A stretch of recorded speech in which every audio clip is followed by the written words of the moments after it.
আসসালামু আলাইকুম ভিউয়ার, সবাই কেমন আছেন? আশা করছি ভালো আছেন। আলহামদুলিল্লাহ আমি অনেক ভালো আছি।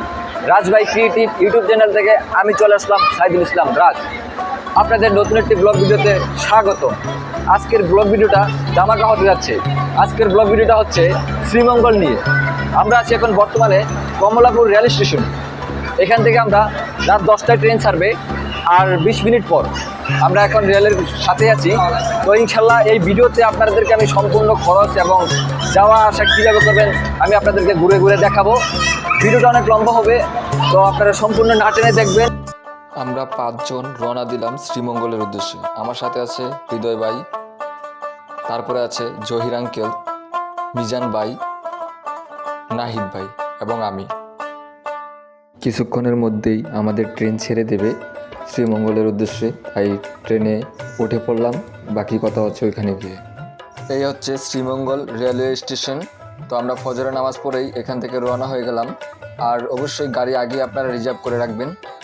আমরা সকালবেলা টি বেলি পার্টি সেন্টারে চলে আসলাম নাস্তা করতে। আমরা নাস্তা শেষ করেই নূরজাহান চা বাগানের উদ্দেশ্যেই রওনা দিলাম। দেখেন সকালের ভিউটা কত অসাধারণ লাগছে। গাইস, ভিডিওটা অনেক লম্বা হবে, সো আপনারা না টেনে সম্পূর্ণ ভিডিওটা দেখবেন। আশা করি আপনাদের ভালো লাগবে। আপনারা কিভাবে যাবেন, শ্রীমঙ্গল গিয়ে কোন কোন পর্যটকগুলো ঘুরবেন, সবগুলো এই ভিডিওতে তুলে ধরবো। এটা হচ্ছে শ্রীমঙ্গল একটা রিসোর্ট, এখানে আপনারা ছবি তুলতে পারেন। আমরা কিন্তু এই মুহূর্তে এখন চা বাগানে চলে এসেছি। আপনারা দেখতে পাচ্ছেন এই হচ্ছে চা বাগান। জাস্ট ভিউটা দেখেন, আপনারা ভিউটা দেখেন, সকালবেলার ভিউটা ওয়াও। চলে আসলাম আমাদের প্রথম স্পট নূরজাহান চা বাগানে। চা বাগানের অপূর্ব সৌন্দর্য। 450 কিলোমিটার আয়তনের শ্রীমঙ্গলকে বাংলাদেশের চায়ের রাজধানী বলা হয়। এখানকার বেশ চা বাগানের নজরকাড়া সৌন্দর্য পর্যটকদের আকৃষ্ট করে চলছে। এখানকার মাইলের পর মাইল বিস্তৃত চা বাগান দেখে মনে হবে যেন পাহাড়ের ডালে সবুজ গালিচা বিছানো রয়েছে। দেশের সবচেয়ে উন্নত মানের চা এখানে উৎপন্ন হয়ে থাকে। চা বাগান থেকে উৎপাদিত চায়ের মাধ্যমে সিলেট এদেশের অর্থনৈতিক প্রবৃদ্ধ গুরুত্বপূর্ণ ভূমিকা পালন করে চলছে। ভিডিওর শেষে আমি বলে দেব আপনারা কিভাবে, কোথা থেকে আসবেন, কত টাকা খরচ হতে পারে, একদিনের ভ্রমণে কতটি স্পট ঘুরতে পারবেন। গাইস, আমরা চলে যাচ্ছি এখন রাবার বাগানে। এই হচ্ছে রাবার বাগান। দেখেন সকালের ভিউটা কত সুন্দর। ভিউয়ার্স, ইতিমধ্যে আমি আছি এখন মাধবপুর রাবার বাগানে। এটা হচ্ছে মাধবপুর রাবার বাগান। রাবার কিভাবে উৎপন্ন হয় সেটাই আমি আজকে আপনাদেরকে দেখাবো। চলুন আমার সাথে। এটি কিন্তু রাবার গাছ, আপনারা দেখতে পাচ্ছেন।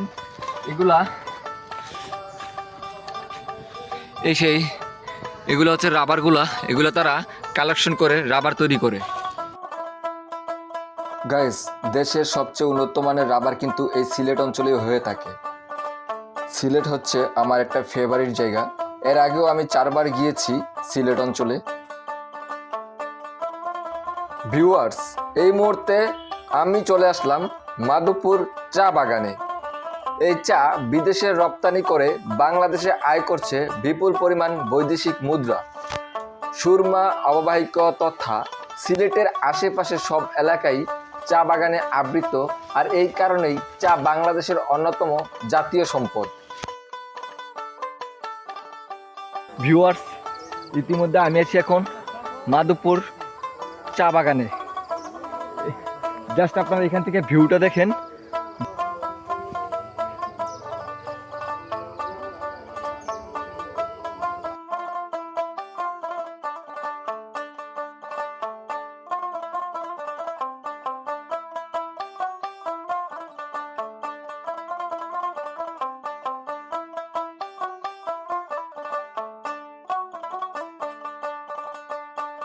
আপনি যদি প্রকৃতিকে দেখতে চান তাহলে আপনাকে অবশ্যই শ্রীমঙ্গল আসতে হবে এবং মাধবপুর চা বাগানে আসতে হবে।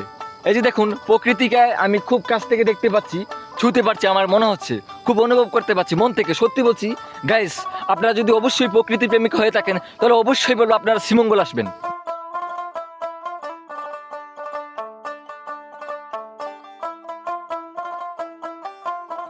যারা শ্রীমঙ্গল আসেনি তারা অর্ধেক প্রকৃতির সৌন্দর্য দেখতে পায়নি।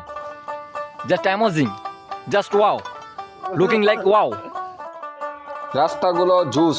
এই যে দেখুন, গাড়ি থেকে আমি ক্যামেরা টান দিচ্ছি, বানর দেখা যাচ্ছে, দেখতে পাচ্ছেন আপনারা, অনেকগুলো বানর এখানে খেলতেছে।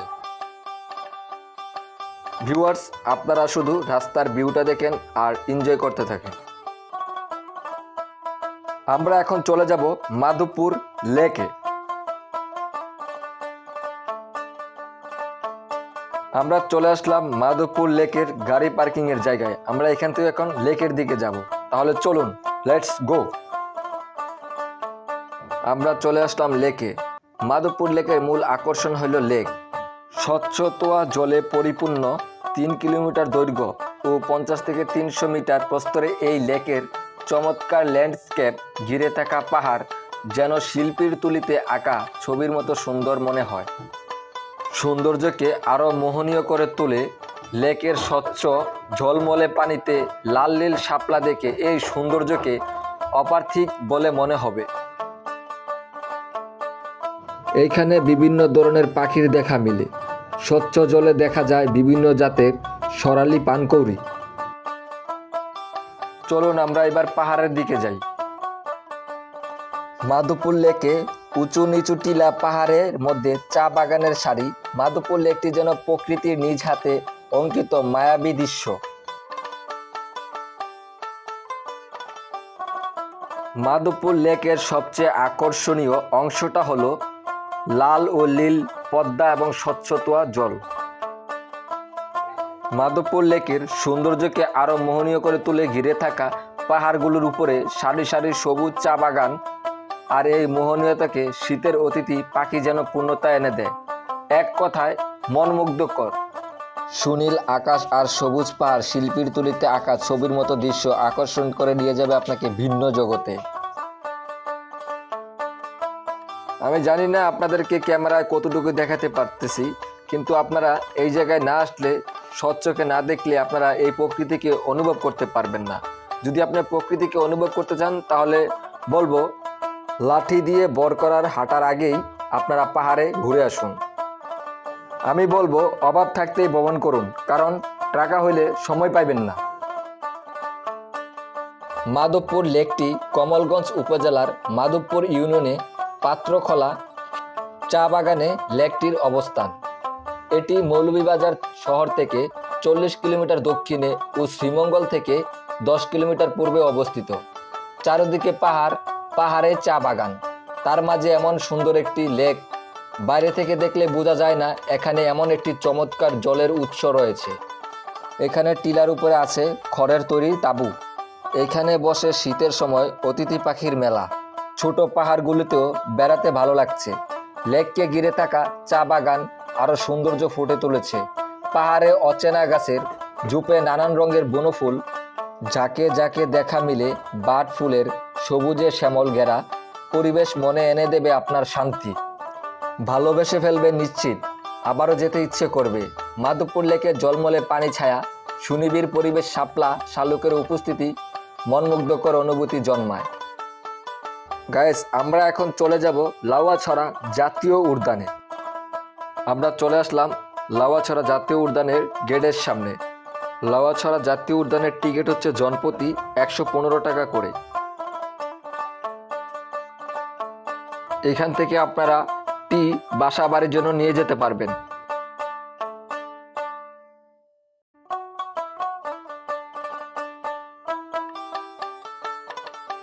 গাইস, আমরা টিকিট কেটে প্রবেশ করলাম লাউয়াছড়া জাতীয় উদ্যানে।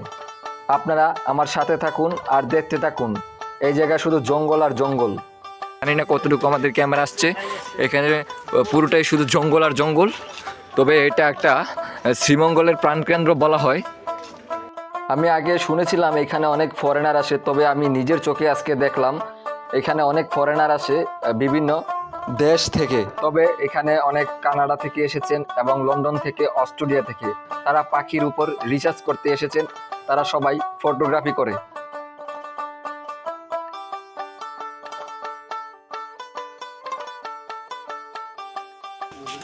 ঝাইবাস, এগুলোকে বলা হয় ঝাইবাস। লাউয়াছড়া জাতীয় উদ্যানের সবচেয়ে সুন্দর আকর্ষণ জায়গা হচ্ছে রেলপথটা। এইখানে হুমায়ুন আহমেদের আমার আছে জল এই ছবিটি করা হয়েছিল।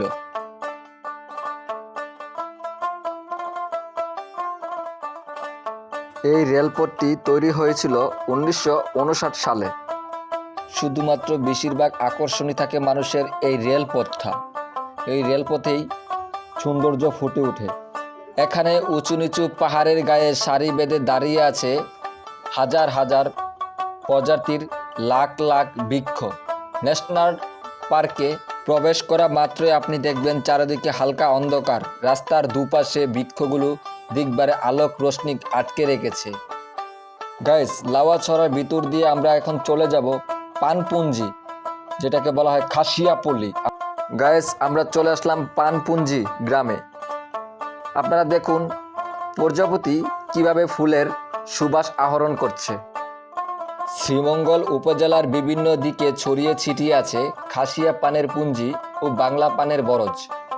আপনি পাহাড়ের উঁচু টিলায় খাসিয়াদের পানপুঞ্জি দেখতে পাবেন। সেখানে পাবেন অন্যরকম এক অনুভূতি।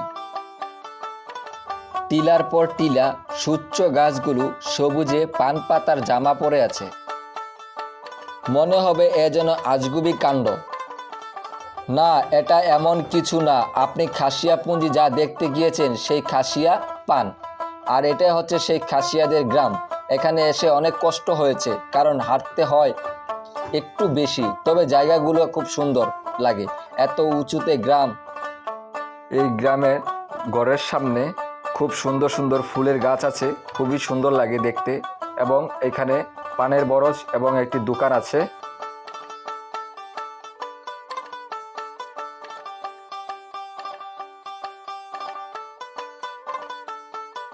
গ্যাস, আমরা এখানেও একটি ফরেনার দেখতে পেলাম। এখানে একজন ভাইয়ের সাথে কথা বলতেছে।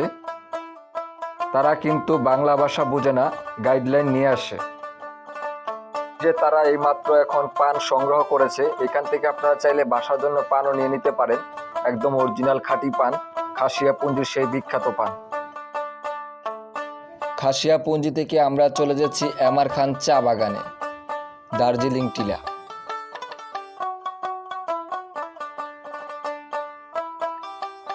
গাইস, আমরা চলে আসলাম এমআর খান চা বাগানে। চা বাগানে ঘেরা, চারপাশে মনোরম সবুজ প্রকৃতি। এমআরটি খান চা বাগানে আপনারা কি দেখবেন? চা বাগান ঘুরে দেখার জন্য মৌলভীবাজার জেলার যে কোনো জায়গায় ঘুরে দেখতে পারেন। তবে শ্রীমঙ্গল উপজেলার উঁচু নিচু টিলার চা বাগানগুলোর সৌন্দর্য চা পান করার মতোই আপনার মনকে সতেজ করবে। মৌলভীবাজারে শ্রীমঙ্গলের এক এক চা বাগানের সৌন্দর্য এক এক রকম। নয়নাবিরাম সেই সৌন্দর্যের টানে বছর জুড়েই পর্যটকদের আনাগোনা লেগে থাকে এই চায়ের রাজধানীতে। সম্প্রতি শ্রীমঙ্গল পর্যটনে নতুন মাত্রা যোগ করেছে এমআর খান চা বাগানের দার্জিলিং টিলা। খুব বেশ পরিচিত লাভ করেছে জায়গাটা। অসাধারণ। শ্রীমঙ্গল শহর থেকে প্রায় 9 কিলোমিটার দূরে এমআর খান চা বাগান দার্জিলিং টিলা অবস্থিত। বাগানের 7 নম্বর সেকশনটি অনেকটাই ভারতের দার্জিলিং টিলার অবস্থিত চা বাগানের মতো। সাজানো গুছানো জায়গাটি তাই সবার কাছেই পরিচিত পাচ্ছে দার্জিলিং টিলা নামে। সামাজিক যোগাযোগের মাধ্যমে কয়েক মাস ধরেই পর্যটকদের কাছে জায়গাটি জনপ্রিয় হয়ে উঠেছে। বিশেষ করে ছুটির দিনে স্থানীয় লোকজন এবং পর্যটকদের ভিড় লেগে থাকে। গাইস, আপনারা জাস্ট এখান থেকে ভিউটা দেখেন, তার মধ্যে এরকম একটা সিন দেখতে পাবো। আহা, যদি আমার একটা এরকম ফটোগ্রাফার থাকতো।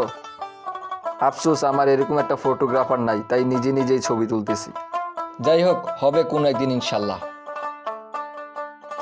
এক সময় জায়গাটিতে যেতে অনুমতির প্রয়োজন হলেও এখন লোকজন বেশি হওয়ায় চা বাগানের কর্তৃপক্ষ সবার জন্যই উন্মুক্ত করে দিয়েছে। দেশের বিভিন্ন জায়গা থেকে ঘুরতে আসছেন শ্রীমঙ্গল দার্জিলিং টিলা। বিশেষ করে জায়গাটা আমার কাছে খুব ভালো লেগেছে। এত সুন্দর ভিউ, মন ছুঁয়ে যায়। এখানে কেউ পরিবার বন্ধু বান্ধব নিয়ে আসে। গাইস, আমরা চলে আসলাম চা ইনস্টিটিউটে, কিন্তু এখানে প্রবেশ নিষেধ, যার কারণে আমরা ভিতরে ঢুকতে পারলাম না। চলে যাব আমরা লাল পাহাড়ে এখন।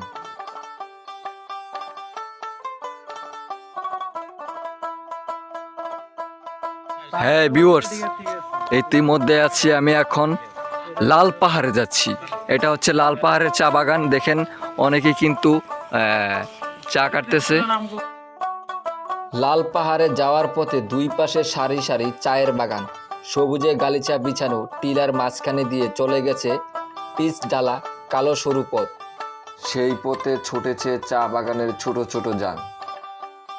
ফুল ছড়া চা বাগানের নিরাপত্তা চৌকি পেরিয়ে বাঁ দিকে চলে গেছে একটি সরু কাঁচা রাস্তা। রাস্তাটি গিয়ে মিশেছে লাল পাহাড়ের সাথে। সমতল থেকে প্রায় 200 ফুট উঁচুতে এই লাল পাহাড়। পাহাড়ের গায়ে দাঁত কেটে বানানো সিঁড়ি উঠতে আপনার চোখ পড়বে দুটি মন্দির, একটি কালী মন্দির, একটি শিব মন্দির।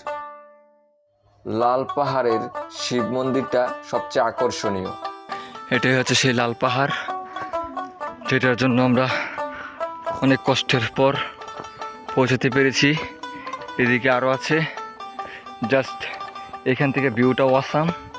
আর এটা হচ্ছে সেই মন্দির লাল পাহাড়ের উপরে। মন্দিরের চারপাশে যতদূর দৃষ্টি যায় গাঢ় সবুজের আচ্ছাদন, নীল আকাশ যেন তাতে গিয়ে মিশেছে। শু বাতাস, মন্দিরের চারপাশে সুন্দর সবুজ শ্যামল গাছগাছালি। বাতাসের ধুলায় দুল খেয়ে দূর থেকে ভেসে আসে নেশা ধরানো মাদলের তাল। সবকিছু মিলিয়ে আপন মনে কার না গাইতে ইচ্ছে করে, তোমাকে নিয়ে যাব গো লাল পাহাড়ের দেশে।